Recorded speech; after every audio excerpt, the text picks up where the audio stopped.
नमस्कार दोस्तों। कल की वीडियो में हमने बता दिया था संसदीय सर्वोच्चता का सिद्धांत। संसदीय सर्वोच्चता का सिद्धांत हमने बता दिया था। अब उसके आगे देखते हैं क्या है। देखिए आगे है उसके फिर जो असली डिबेट चल रहा है वो है लेजिस्लेटिव पावर, यानी लेजिस्लेटिव यानी स्टेट लिस्ट में देखते हैं क्या है। स्टेट लिस्ट जो है विषय हमारा है एग्रीकल्चर, और स्टेट लिस्ट में 14 नंबर है एग्रीकल्चर।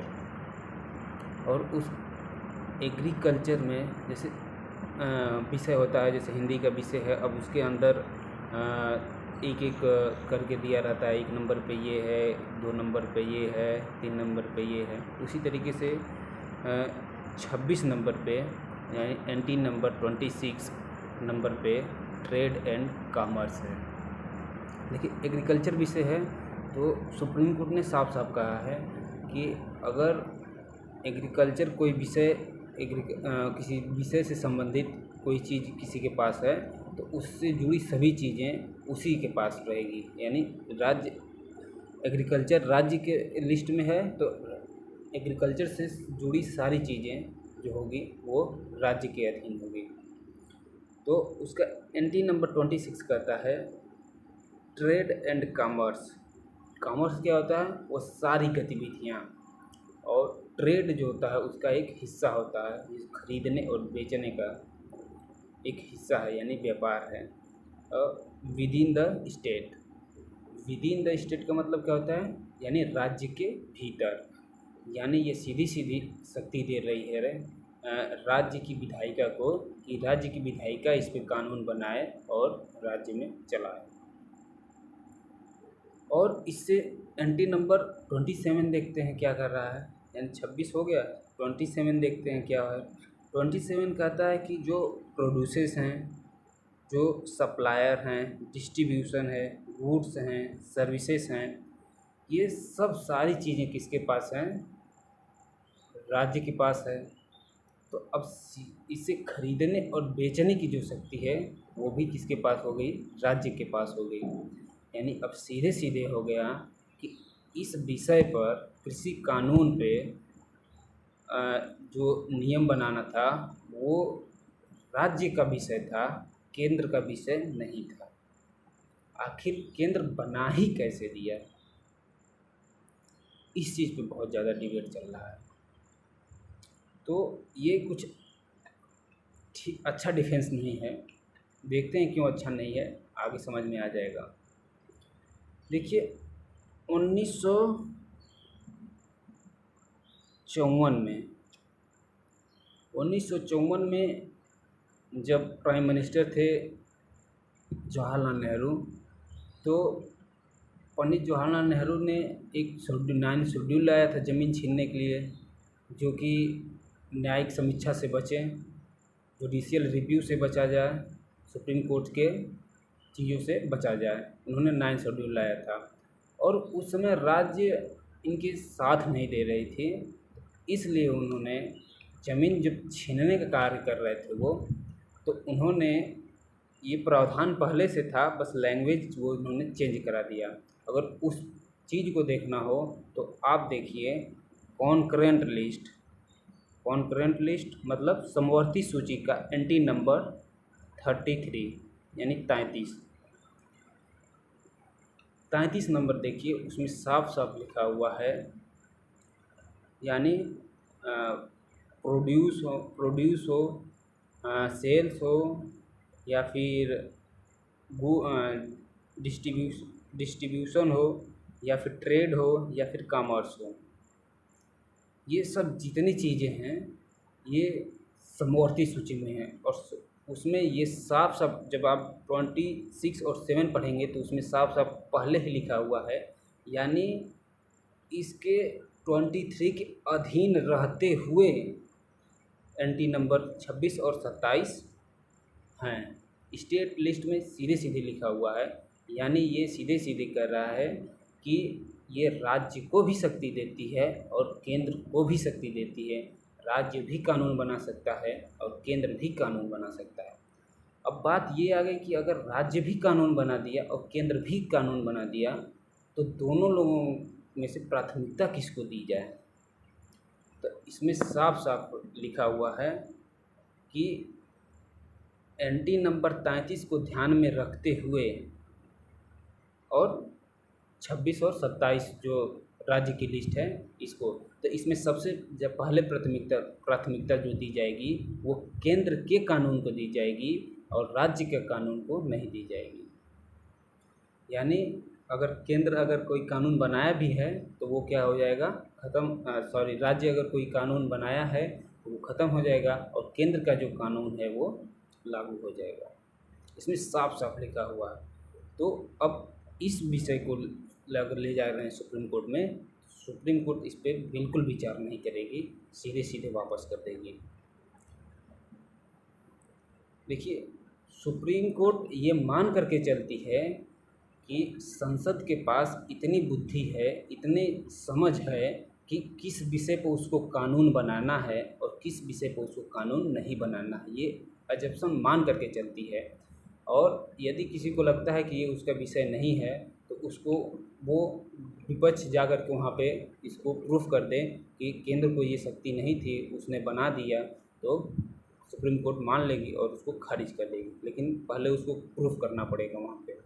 तो ये सीधे सीधे यहाँ पे इसकी वजह से अगर हम जा कर के कहें सुप्रीम कोर्ट में तो ये मुमकिन नहीं है, नामुमकिन है। फिर इसके बाद देखते हैं क्या प्रक्रिया की वजह से हम जा सकते हैं सुप्रीम कोर्ट में कह दें कि ये असंवैधानिक है। तो देखते हैं प्रक्रिया की वजह से।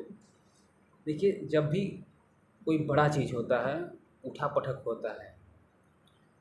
देखिए, सबसे पहले 90 में ओबीसी रिजर्वेशन लेकर के आए थे लोग, उसमें देखे थे इतना सारे हंगामा, इतना कम से कम सालों तक सब चीज़ें बेकार हो गई थी, पढ़ाई शिक्षा सब बेकार हो गई थी। उस समय कितने जनरल वालों ने आत्महत्या कर लिए, सुसाइड कर लिए, फांसी लगा लिए और बहुत सालों तक, कम से कम 2-3 सालों तक चला वो। लेकिन क्या हुआ फिर बाद में धीरे धीरे उसके साथ जीने की हमको आदत पड़ गई। अब क्या है, सब सही है, कोई दिक्कत नहीं है। तो जब भी कोई बड़ी चीज़ होता है, जब भी कोई बड़ा चीज़ होता है तो उठक पटक होता ही होता है। तो नरेंद्र सिंह तोमर जो हैं कृषि मंत्री हैं और मोदी को ये पता चल गया था कि जब भी कृषि कानून में हम सुधार लाएँ, बड़ा बदलाव करेंगे तो उठा-पटक होगा ही होगा। और उनको ये भी लग रहा था कि कृषि में जब तक बड़ा सुधार करेंगे नहीं तब तक कुछ होने वाला है नहीं। देखिए, इसके पहले कांग्रेस की जब सरकार थी तो वो इसको पास करने वाली थी, लेकिन वो इसके पास बहुमत नहीं था, इस वजह से वो नहीं कर पाई। तो उसने देखा कि अब ये नहीं कर पा रहे हैं तो उसने NFSA यानी नेशनल फूड सिक्योरिटी एक्ट लागू कर दिया। यानी दुनिया का सबसे बड़ा एक्ट उसने पारित कर दिया, नेशनल फूड सिक्योरिटी एक्ट।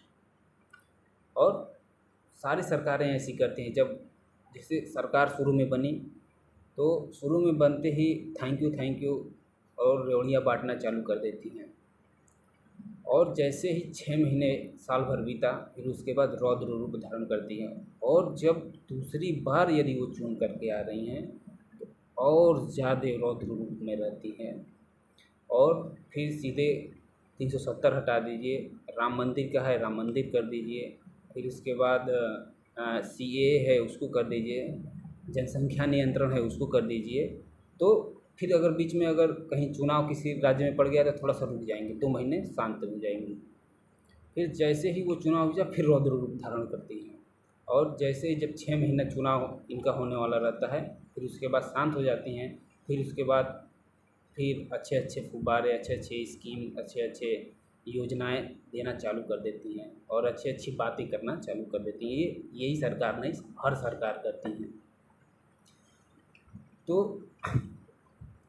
अब ये लोग ताक में थे कि अगर कोई बड़ा बदलाव हम नहीं करते हैं तो ये चीज़ें होने वाली नहीं हैं। तो ये लोग ताक में थे कि कैसा समय ढूँढा जाए, और बैठे बैठे इन लोगों को एक समय मिल ही गया, वो है कोविड का।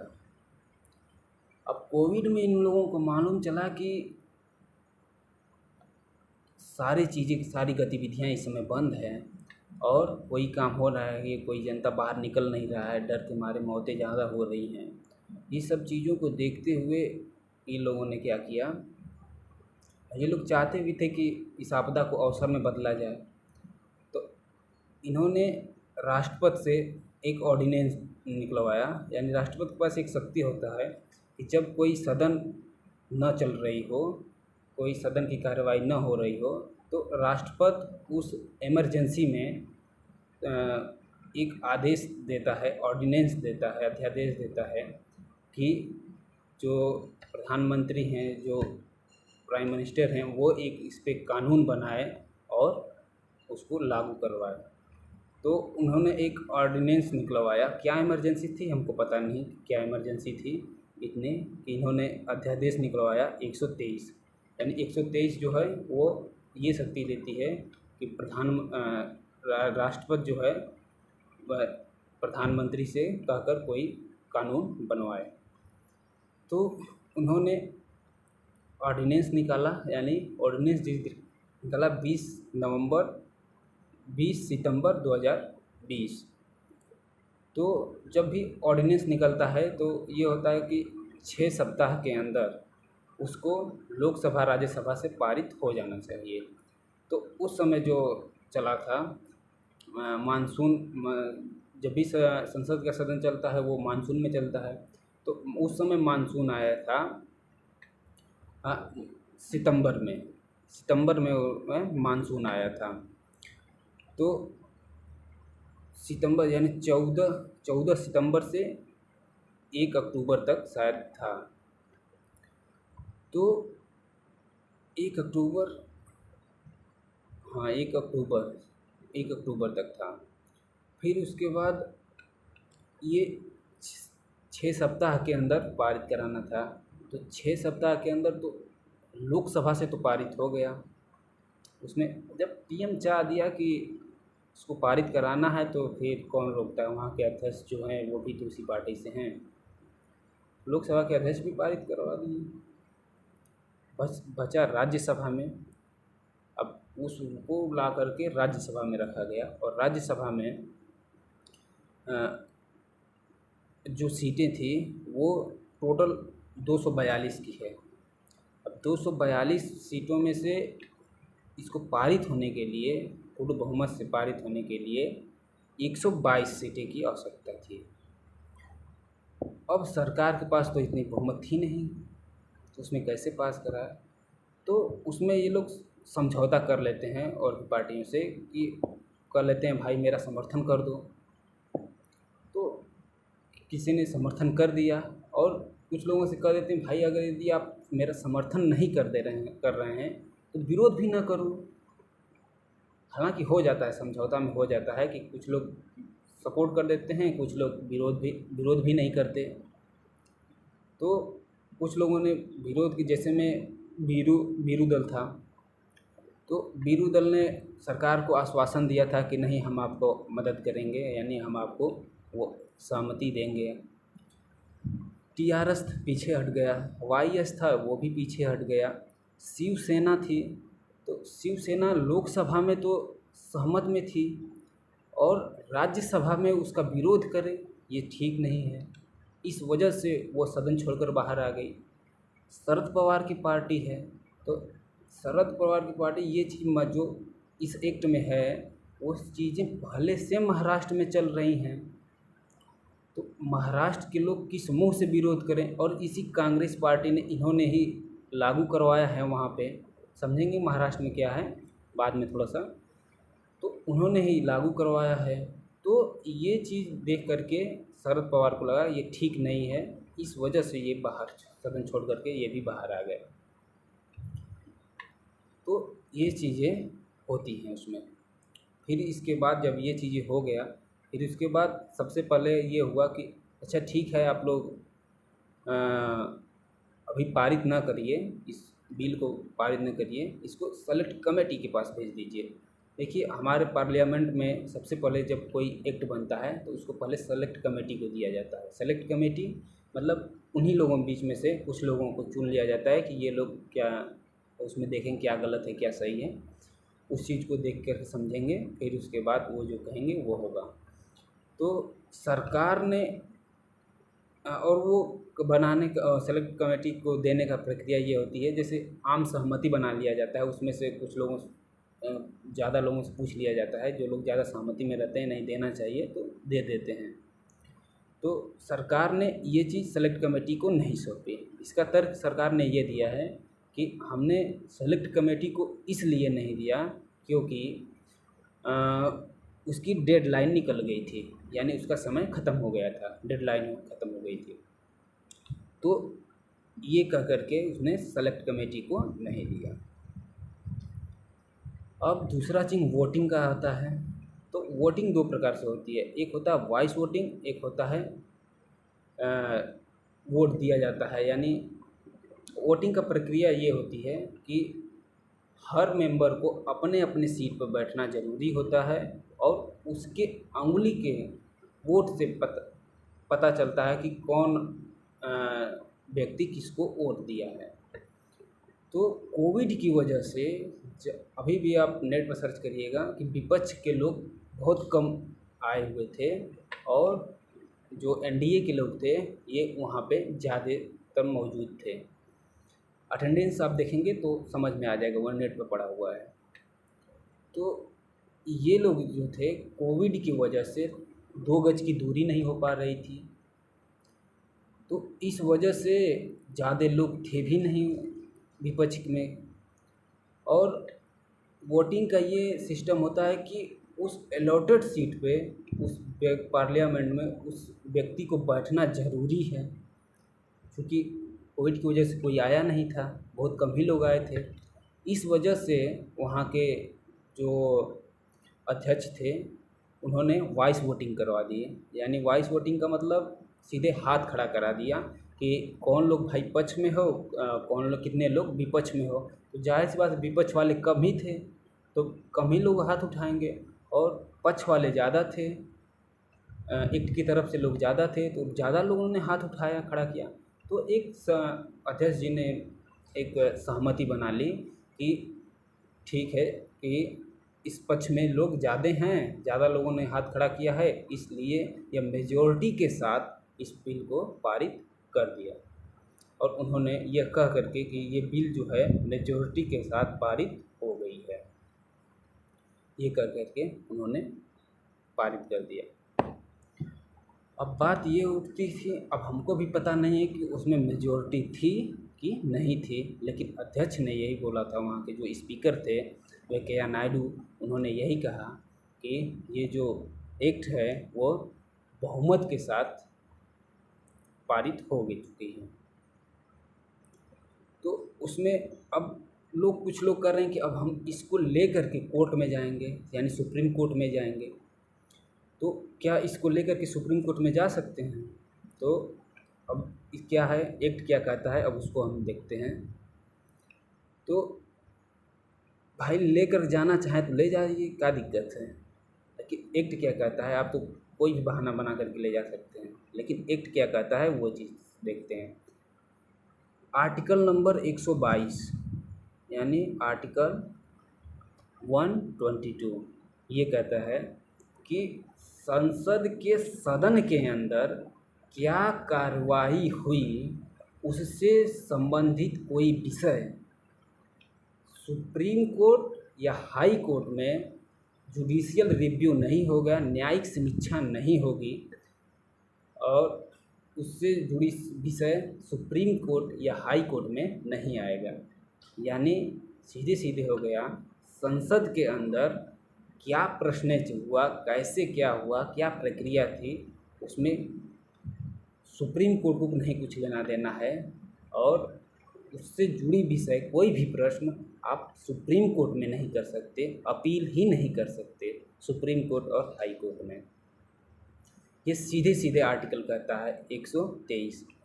और तो इस पे संसद भी जो है एकदम संप्रभु है और सुप्रीम कोर्ट भी इस पे संप्रभु है। तो सीधे सीधे मना कर रहा है कि ये चीज़ें आप नहीं ले जा सकते, नहीं ले जा सकते, नहीं ले जा सकते। तो यानी अब सब मिला करके ये हो गया कि ये जो ये जो एक्ट बना है वो एकदम पूरा संवैधानिक है, यानी कॉन्स्टिट्यूशन है। इसको सुप्रीम कोर्ट खारिज नहीं कर सकती। तो सुप्रीम कोर्ट में ये संसद का कोई भी विषय होगा वो सुप्रीम कोर्ट में नहीं जाएगा। यदि हम मान लेते हैं कि सरकार उस समय मेजॉरिटी में नहीं थी, शरारत करके, बदमाशी करके, चंचलता दिखा करके उसने करवा ली, अगर वो नहीं करवा पाती, वोटिंग होता, हार जाती तो क्या होता। हालांकि वो हारती नहीं, क्योंकि जितने पक्ष में थे उतना ही विपक्ष में थे कि 105 के आसपास, 105 या 110 के आसपास पक्ष में थे, तो 105 108 के आसपास विपक्ष में थी। बहुत डगमग था। तो समझिए कि सरकार थोड़ा बहुत इधर उधर करके अपना 1-2 वोट से जीत जाती। लेकिन अगर हम मान लेते हैं कि नहीं जीत जाती, हार जाती, तो क्या होता। तो जो अध्यक्ष है वो भी तो उसी पार्टी का है, लोकसभा राज्यसभा के जो अध्यक्ष है वो भी तो उसी पार्टी का है। अगर वो चाहते कि नहीं इसको पास कराना है तो वो उसी समय लिख करके भेज देगा कि ये जो बिल है, एक्ट है, ये बहुमत के साथ पास नहीं हुआ। तो उसी दिन लिख करके भेज देगा। और बिहान होते होते जो लोकसभा के स्पीकर हैं ओम बिरला, वो लिख देते कि संयुक्त बैठक का प्रावधान कर देते। और जैसे ही संयुक्त बैठक का प्रावधान होता है, यानी जॉइंट सिटिंग, तो उसमें राज्यसभा और लोकसभा के एमपी जो होंगे वो और एमएलए होंगे वो एक जगह बैठेंगे और वहाँ पे वोटिंग का प्रोसेस चलेगा। अगर हम मान लेते हैं कि 552 लोकसभा में की सीटें हैं और राज्यसभा में 242 की सीटें हैं, 242 की सीटें हैं, तो अगर दोनों को जोड़ लिया जाए तो 794 हो रहा है। और 794 का आधा 352 + 1 होना चाहिए। तो तब भी समझ जाइए कि लोकसभा में जो एनडीए की सरकार है वो 350 के आसपास कुछ ऐसे है, और एनडीए और राज्यसभा में जो एनडीए की सरकार है, जो राज्यसभा में सदस्य हैं वो 100 के प्लस हैं, 100 प्लस हैं, यानी 400 प्लस हैं। और अगर वो लोग ये कर देते हैं कि जैसे शिवसेना है, शिवसेना झगड़ा कर दी, मुँह फुला करके बाहर आ गई, अगर वो उस समय नहीं करेगी, मान लेते हैं शिवसेना नाराज़ है, अगर वो नहीं समर्थन दे रही है, तब भी 300 कुछ हैं, तो यानी इनकी 20 ही सीटें हैं, तो 20 से निकाल दिया जाए तब भी 400 प्लस आ रहा है सरकार का, तब भी बहुमत बहुत अच्छे तरीके से बन जाएगी। अगर कोई पार्टी यदि व्हिप जारी कर दे रहा है और उसके अनुमति के अनुसार अगर वोटिंग जो एमपीज एमएलए नहीं कर रहे हैं, तो अगर कोई पार्टी व्हिप जारी कर दिया, उसके कहने पर एमपी और एमएलए नहीं कर रहे हैं वोटिंग, तो उनके पास एंटी डिफेक्शन लॉ भी है, उसका यूज करके वो उस जो मेंबर होंगे उनका पार्लियामेंट सीट छीन ली जाएगी, यानी सदस्यता ख़त्म कर दी जाएगी। फिर वो एमपी और एमएलए नहीं रह पाएंगे। आशा है आप लोगों को समझ में आया होगा। धन्यवाद।